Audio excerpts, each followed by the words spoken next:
Welcome to the Leadership in Law podcast with host Marilyn Jenkins. Cut through the noise, get actionable insights and inspiring stories delivered straight to your ears. Your ultimate podcast for navigating the ever-changing world of law firm ownership. In each episode, we dive deep into the critical topics that matter most to you, from unlocking explosive growth to building a thriving team. We connect you with successful firm leaders and industry experts who share their proven strategies and hard-won wisdom. So, whether you're a seasoned leader or just starting your journey as a law firm owner, the Leadership in Law podcast is here to equip you with the knowledge and tools you need to build a successful and fulfilling legal practice.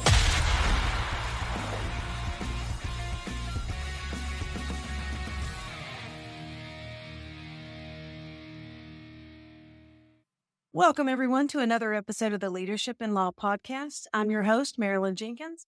Please join me in welcoming my guest, Gordon Firemark, to the show today. Gordon helps creatives, artists, entrepreneurs, and others achieve the dream of getting their messages out and making a meaningful impact in their craft. He has practiced media, entertainment, and business law since 1992 and is often referred to as the podcast lawyer.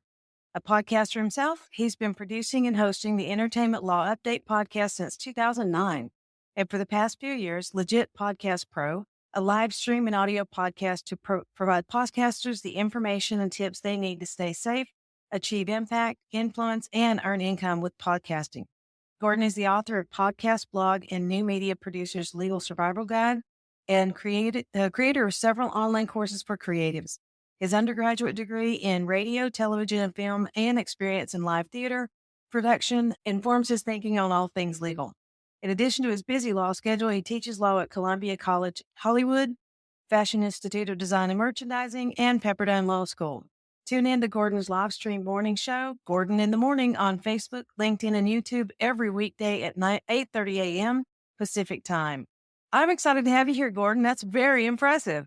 Well, thank you. It's such a little bit of an outdated bio because I'm no longer doing that Gordon morning show, but other than that, pretty accurate. So thank you for that. No worries. I'm excited to have Marilyn. you. Definitely. A little technical challenges getting here, but hey, we're here. Yeah. I'm excited to hear about your background in theater before you went to law school. How did that kind of make your trajectory? Well, my love for theater starts when I was about 5 years old. I was in kindergarten and I went to a K through 12 school in Massachusetts where the high school kids were doing a production of Oliver, and they brought the kindergartners in to watch a dress rehearsal. And, they sat us down and taught us, you be polite and don't talk and, clap when appropriate and all that. And then the lights go on and the curtain goes up and I was hooked. I was mesmerized. From that moment on, I knew I was going to have a life related to the performing arts. And I got into the technology. So by the time I was in high school, this is having moved across the country to a new school and all those kinds of things. I'd been getting into some low-grade trouble with friends of mine in the middle school era. And the school principal pulled me aside and asked me to run the lights and sound for the school variety show. And that led to other things. And in high school, I was the school sound guy, not the AV club guy, the sound for the theater program. And then my senior year in high school, I was actually junior and senior year, I was working in a local community theater as the sound and lighting person, and decided I was going to be a theater major in college, and got there and was rudely awakened to the fact that it was a performance program and I was not a performer. So I eventually shifted into the radio, television, and film end of things. And it was only in my senior year in college that a professor sort of pointed out that I had this aptitude for the business and legal side of things. And while I was applying to film school to become a filmmaker or producer or something, I also applied to law schools and I got into law school. I didn't get into film school. So I actually didn't go right away. I took a year off and came back to LA and started working in the television business. And just as I was sort of ready to make a jump and find something else newer to do, the Writers Guild went on strike and it was going to be a long one. So, okay, law school sounds better and better. And there I am. Yeah. Do you still do much community theater or theater at all? I did up until maybe 5 years, a little before, maybe 6 or 7 years ago. as my kids were starting to get older and I wanted to be with them on the weekends and the evenings, it was, had to make some choices. So, Yeah, it's um, definitely a commitment. I was involved in community theater for several years, and it is really cool, but really, really stressful at well, times. and also we had moved from that theater where I still am on the payroll. I'm the lowest employee number on the payroll there, but we moved far enough away that it's a bit of an ordeal to get there. And the community I'm in, their group of people is already sort of locked in. So Yeah, right. yeah. Interesting. Well, then, so going from that, how did you get, from theater to law school? How'd you get into podcasting? So I finished law school and started working at a small litigation boutique doing entertainment and media related litigation. The litigation wasn't really for me. I was good at it, but I brought it home and was, argumentative with everybody around me and Mm. just couldn't turn it off. So I really wanted to be in transactional practice. I ended up hanging out my own shingle doing a transactional practice. And after a few years, I was sort of looking for ways to grow and market my practice. And I landed on content based, education based marketing with a blog at first and an email newsletter. And then I discovered podcasting sort of at the dawn of that technology when a fellow I was following as a media personality, Leo Laporte, started a podcast of his own. And I started following it. Oh, that's cool.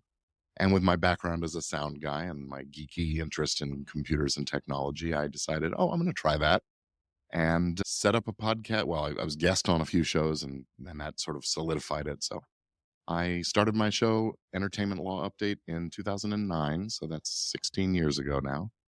Wow. And been going strong ever since. It's fun. Fantastic. Now, and so you did that to basically to market your practice, or were you looking for it to grow your practice, or were Yeah. you doing it for any other reason first? Well, I mean, obviously it's gratifying for me. And we started Entertainment Law Update with the idea that it would position us as experts. I have a co-host that I found then. But also, yeah, it was easier than writing a blog every week. Yes, So that was the definitely. thinking. And, it's fun and we've kept it going strong all this time. It also, I think it makes me a better lawyer just from being tuned in and attending to the legal issues in my field of entertainment law and teaching them every week, you know, forces me to stay on top Up of to things. date. Yeah, well, they say, you learn, you read, you listen, you watch the video, and then Yeah, you teach, and it just reinforces it. exactly. Um, do you do a lot of interviewing of different people in your area, or how do you use your podcast for marketing? So, as far as how I use it for marketing, it's just something to promote every month when that show comes out. A notice about it goes on the blog, goes on the email newsletter, goes on all the social media, and just reminds people of who I am and here we are. But we've got a big audience of mostly other entertainment lawyers who have become pretty good referral sources for me, actually, because my practice areas are a little different from the average entertainment lawyer. I do theater law and digital media, podcast and YouTube and those kinds of things and influencer stuff. But, the film and TV lawyers who know themselves and don't do that kind of work will happily refer the stuff and it works out pretty well for me. But I don't do a lot of interviewing because it's a lot of work. I admire and respect those who do. But our show is me and a co-host doing a sort of NPR news roundup kind of a style show where we're covering, 8 or 10 cases or legal news stories that have emerged during the previous month. And it's more of an authoritative position than an interviewer. I've done interview shows here and there over the years and enjoy it. I know it is a good way to get expertise by osmosis, I guess you Yeah, could say, by friction, rubbing against them, right? yeah, And also it can be terrific for making the interview subjects aware of who you are and what you're all about. That can lead to their referrals and that kind of thing. But that's just not the format of our show. So Well, I think we've been chatting with a couple of other people that I've interviewed about, attorneys should have a podcast. Even just like a very Tom Fox, we were talking about having a local podcast and they talk to local people. And it's just it could be a community building thing. Again, to get their name out there, like you're talking about. And I find that podcasting helps build an incredible network of people. And I learn a lot from talking to other people. So it's really kind of fun, I think. Yeah, But Tom's really reinforce. crushed it. He's got the compliance network and the local network that he's doing, and he's a friend and a colleague and a client. So I'm Oh, wow. thrilled to hear that. Yeah. So, Yeah, he was great to interview, and I found it interesting, his whole network and then the local thing. But it is important, I believe, to build your community and having other attorneys do their own podcast. So you've leveraged it for your practice area, and what do you when you talk about user generated media? So we've seen user generated videos. What are you thinking about user generated media? Where do you think it's going? Interesting question. It's hard to sort of define user generated media because it's used in multiple contexts. Certainly when it's, if you post something on YouTube, you're the user, you're generating that content. And then there are some legal immunities for the folks who run the systems where that's done. But user generated content is also a term used by marketers and advertisers who are basically getting their customers to post social media clips or entire videos that sort of promote their product, I guess more like a testimonial context. But where is it going? Well, I think that, as the playing field has leveled out so much and it's become relatively affordable for people to make media and share it, I think that the nature of our information economy is changing. And I think UGC is going to become, user generated content is going to become the more and more prevalent as a marketing tool. So those immunities that I was talking about become more and more important.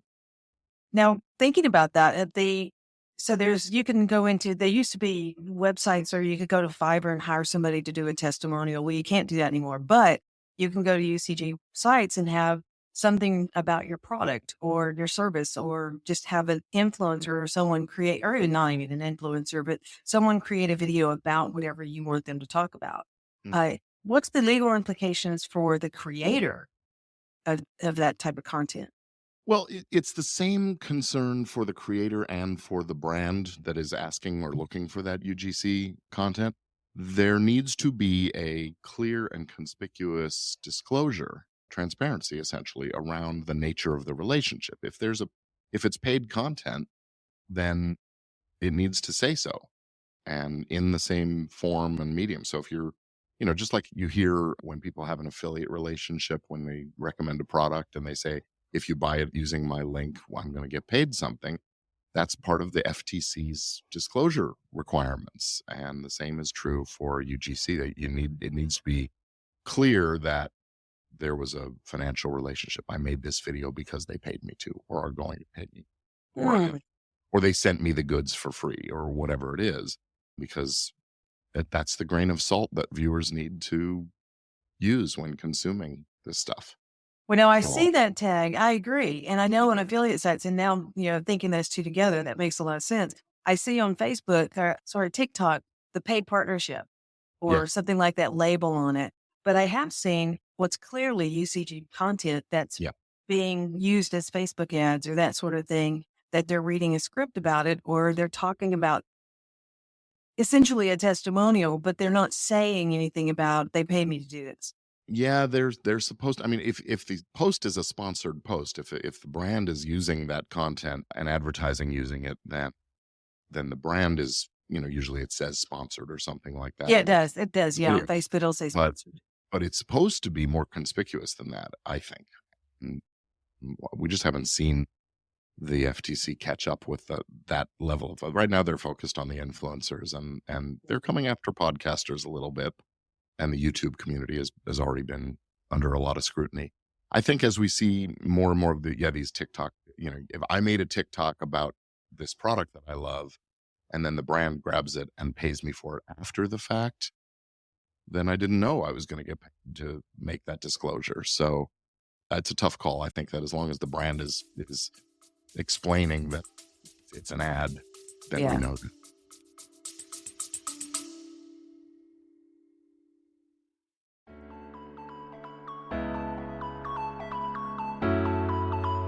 What's your plan to grow your law firm's sales and profits in 2025? My name is Marilyn Jenkins, and I want to take a quick moment to share something I'm super excited about. It's called the Law Firm Growth Guild. It's your shortcut to mastering marketing and getting more clients. It's sponsored by Law Marketing Zone. If you're a lawyer or a law firm owner who's been feeling overwhelmed, juggling clients, leading your team, and trying to scale without losing your sanity, I get it. It's a lot. That's exactly why I created this online membership community. I've been working with law firms since 2018, and I've worked with and helped hundreds of firms across the U.S. and Canada to grow and scale their firms beyond where they had ever been before. The Law Firm Growth Guild is designed to help you understand marketing strategies and grow your firm smarter and to scale your firm predictably. And here's the best part. It's only a fraction of the price of a cup of coffee daily. My team and I are adding new content weekly, and you can be intentional about your growth and development each week. All of our webinars and workshops are in the community, and a first good workshop is all about setting your vision for your strategy for 2025. We've got workbooks, spreadsheets, and everything to walk you through setting up your marketing plan for 2025. Getting crystal clear on where you're going and how to get there. Imagine walking into this new year with confidence, with a plan, and with the tools to make 2025 into your best year yet. Don't get left behind. Join the community now and jumpstart your growth for 2025 and beyond. Click the link in the show notes or visit checkout.lawmarketingzone.com to find out more and to join the community. Let's grow your firm together. I can't wait to see you on the inside of the Law Firm Growth Guild.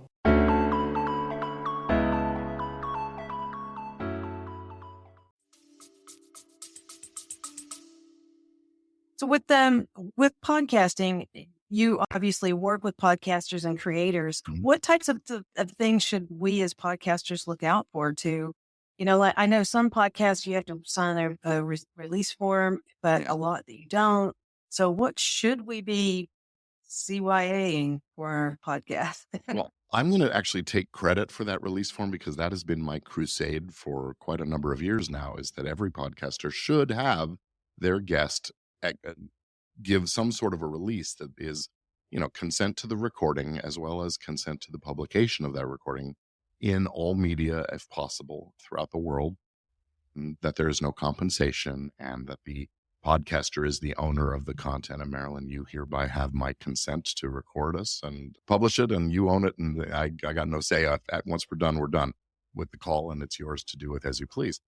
That's just sort of general, sort of ownership protection for the podcaster. I think that the big issues that I teach podcasters about and try to work with them on is that it is sort of a business, whether they're using it as a marketing arm for a business or a business in and of itself. That's something that needs to be considered. And so there needs to be some business structure. When working with others, then there's the team relationships. That may be partnership or co-production or a joint venture of some sort, or it may just be a matter of having an editor who's working on the show. All of those people should be signing contracts so that it's very clear who owns this and what people should expect out of things. The intellectual property issues are, of course, sort of they're the sexiest and funnest to talk about. When folks incorporate a piece of music or I've even had people recite a poem on their podcast and end up hearing about it from the poet. Oh, no. Those kinds of things need to be cleared and licensed. And everybody thinks it's just like radio, but it's not. Radio has special blanket licenses in place that don't apply to podcasts because it's not transient media. Mm-hmm. And there was a time in TikTok where certain labels took all their music off. And, so there's those music tracks that you can put on your videos. Yeah. They were gone for a while. And then a lot of the Taylor Swift music disappeared. And then suddenly it came back. Yeah, well, after some lengthy negotiations between TikTok and the music companies, that apparently improved the bottom line for the music companies, but whether or not it does any good for the artists is still open question. But yeah, that's YouTube and TikTok and Instagram, and I guess Facebook all have some established relationships with the record labels and the music publishers that give them the right to have their users use this music in content generated for the platform. Where it becomes tricky is when people try to use that stuff beyond the scope of the single platform. Mm-hmm. And so there's intellectual property issues there. There's the trademark branding side of things. In the podcast world, it's not at all unusual to see 2 or 3 or 4 shows pop up and you try to use the same name or same title. And Usually I the do, first one to yeah. get there is unhappy about that. Yeah. I have seen doing some searches for some friends' podcasts, and you go, Yeah. wait, there's like three. And luckily I knew the picture, but they were like Yeah. three of the same name. So we'd really try to avoid that confusion. I recommend to my clients that we register a trademark for the podcast title, sometimes for the logos as well, or the cover art. And sometimes there's segments within the show that have a distinctive title or something that we want to register and protect. And that way we have the ammunition to put a stop to it as soon as those other shows pop into our consciousness. Great idea. Yeah. And then there's the monetization side of things. When folks are using a podcast as their business, as the core of their business, we need to make sure not only do they have a promise that they will be paid, but also that they can actually collect on the promise, which is surprisingly enough not always so easy. What are some of the ways that you can monetize a podcast? Well, advertising is the most common, The most sponsorships. commonly thought of. You have to have a pretty Yeah. good size audience to make any real money with advertising. Just because the rates are based on thousands of views. So you need 10 or 100,000 views per episode to see real money coming from it. But a lot of folks use it as there's the UGC kind of approach, or the affiliate marketing is another approach, that if you have a modest size audience who actually buy things that you recommend, you can make money on the commission from the sale. And a lot of folks, especially in the expert world, coaches, consultants, and professionals, use the podcast sort of to market their own products and services, whether it's their legal or professional services or online courses and information products.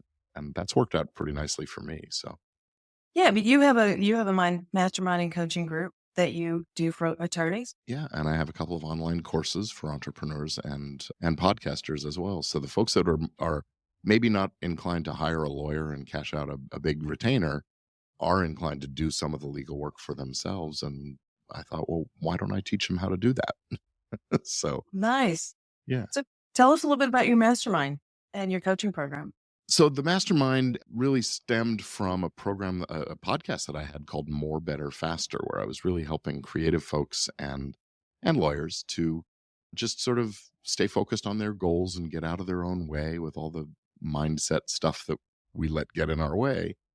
And that evolved into helping a few, really friends who came to me and said, okay, how do I get this thing accomplished? Or here's my, so we said setting goals and figuring out strategies, and then the accountability, really just sort of turning on the BS detector and helping folks sort of see where they have blinders on and that kind of thing. So the coaching, that's the general coaching program. And then the mastermind and coaching program specifically for lawyers is something that I've created with a colleague, my friend Mike Prywis, and I have a program called More Better, Faster, called Complete Counselor. Sorry, that's the lawyer facing one. Yeah.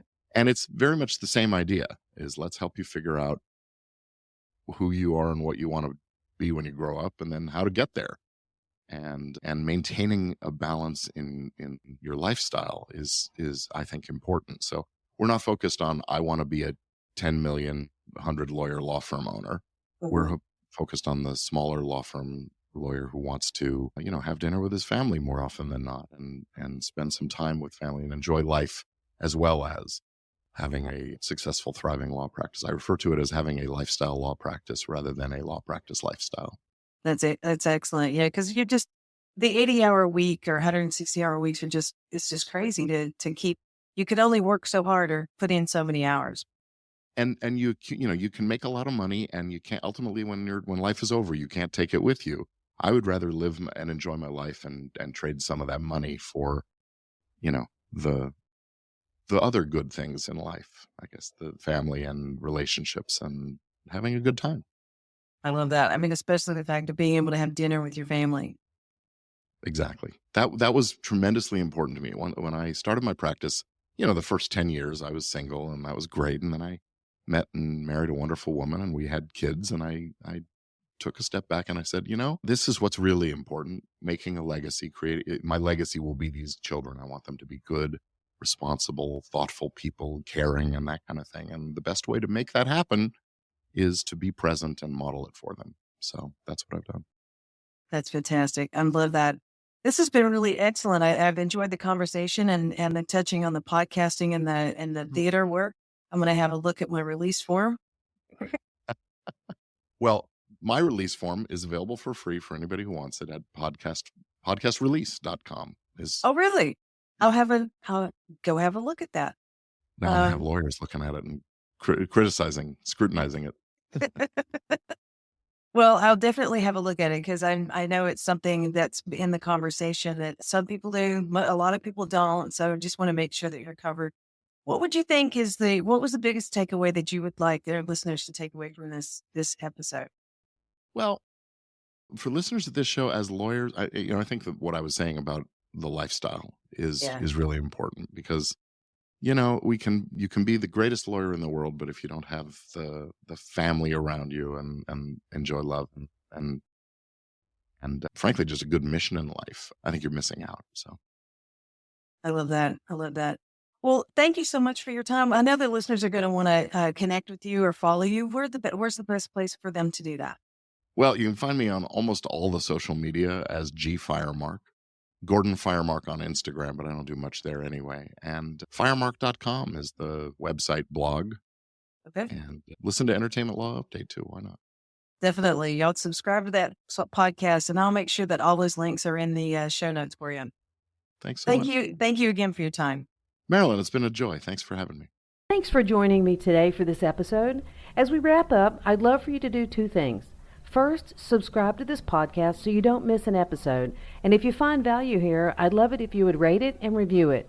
That really does make a difference in helping other people to discover this podcast. Second, you can connect with me on LinkedIn to keep up with what I'm currently learning and thinking about. And if you're ready to take the next step with a digital strategist to help you grow your law firm, I'd be honored to help you. Just go to lawmarketingzone.com to book a call with me. Stay tuned for our next episode next week. Until then, as always, thanks for listening to Leadership in Law Podcast, and be sure to subscribe wherever you listen to podcasts so you don't miss the next episode. Thanks for joining us on another episode of the Leadership in Law Podcast. Remember, you're not alone on this journey. There's a whole community of law firm owners out there facing similar challenges and striving for the same success. Head over to our website at lawmarketingzone.com. From there, connect with other listeners, access valuable resources, and stay up to date on the latest episodes. Don't forget to subscribe and leave us a review on your favorite podcast platform. Until next time, keep leading with vision and keep growing your firm.